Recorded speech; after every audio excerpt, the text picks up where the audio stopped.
Guys, nandito tayo ngayon sa G-Castle. Tara, samahan nyo kami para itour kung saan kami nagagandahan. At nagmilay-nilay, lalo na dito guys, sa napakaraming lights. Sobrang ganda at lalo na nag-iiba-iba yung kulay. At makikita nyo naman guys, nagkukulay puti, pink. At ang kagandahan dito guys, ay yung pinto nila ay tila. Tapos pag bukas mo ng pinto, ay makikita mo naman yung ibang lugar. Kagaya nito guys, para kang nasa spaceship na napakaraming laser na magkakaiba-iba yung kulay. Tapos pwede mong sayawan dahil sa tugtog. Tapos ngayon guys, palipat na naman namin dito. Naku guys, napakaganda talaga yung design ng mga ilaw dito guys, ay parang nasa galaxy ka na. Grabe, dito talaga ako namangha guys na unang punta ko pa lang sa lugar na to guys. Grabe, sobrang ganda talaga, lalo na guys sa mga first timer. Naku, napakaganda sa pakiramdam. Oh. Yes, maganda. At may music din siya guys na bagay sa view na kung anong makikita mo. At dito, pagbukas ko, nakita ko si ate guys na nakatitig dun sa magandang view at pinakinggan yung napakagandang music. At isa pala siya guys sa nagtatrabaho dito at nag-a-assist sa mga tao papasok sa lugar na to. Ayun nga guys, sa pagkakita niya sa amin ay yun sa nasa gilid, tapos lumabas dahil ayaw siguro nila na madisturbo din kami sa mga pagtitingin namin dito. At yun nga guys, makikita nyo, mas lalo talaga guys pag pumunta kayo dito kupol, magjuwa, tapos may dala kayong cameraman. Nako, swabe talaga dito puntahan guys. Lalo na guys, marinig mo ang mga music na pinapatugtog dito.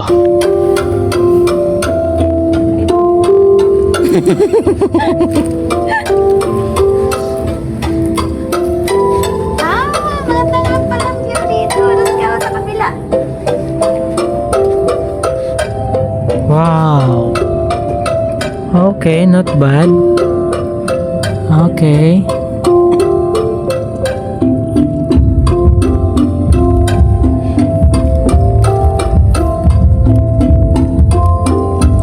Relaxes nga.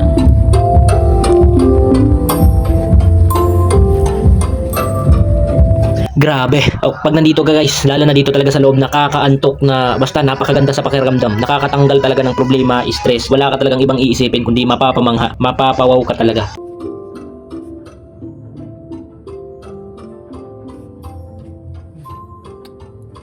At dito nga guys, tingnan nyo na lang kasi parang nasa loob ka ng Encantadia. Nice yung mga ano.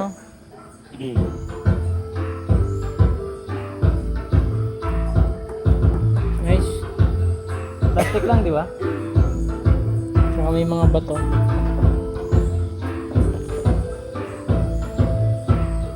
Stick talaga dari ang pikas, oh.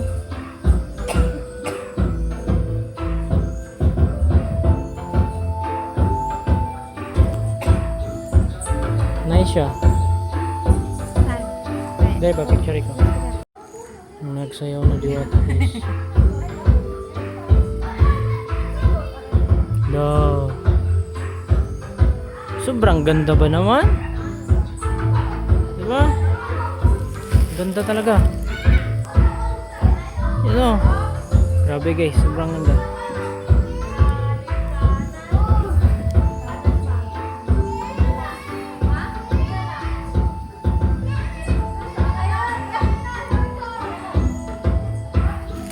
At dito nga guys ay pa-exit na, palabas na kumbaga. At dito nga guys ay hindi pa rin nila tinitipid yung ilaw. Napakaganda pa rin tingnan kahit paglabas mo. Grabe, sobrang dami pa rin ng ilaw. Grabe, sobrang ganda talaga. Nice experience talaga guys pag pupunta kayo dito. At ito guys ang palabas, tingnan nyo. Napakaganda pa rin.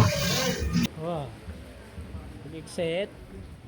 Tatawa na mo ang At dito nga guys, paglabas na namin ay inintay na namin mag alas 7 para manood ng firework. Dahil yan daw ang the best dito pagdating ng alas 7 na makikita mo dito sa G-Castle. Kaya hinintay namin. At yun nga, yung nakikita namin ay ito. Grabe guys, sobrang ganda. Mapapamangha ka talaga.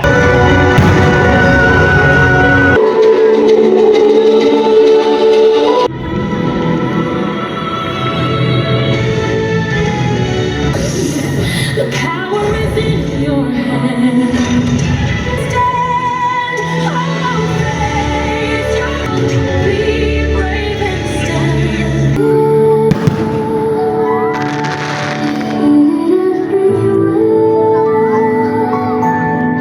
Love is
hanggang dito na lang guys. Maraming salamat sa inyong panonood. Please follow and share para marami pa tayong lugar na mapupuntahan at makikita nyo guys kung saan kami makakarating. Maraming salamat. Bye-bye.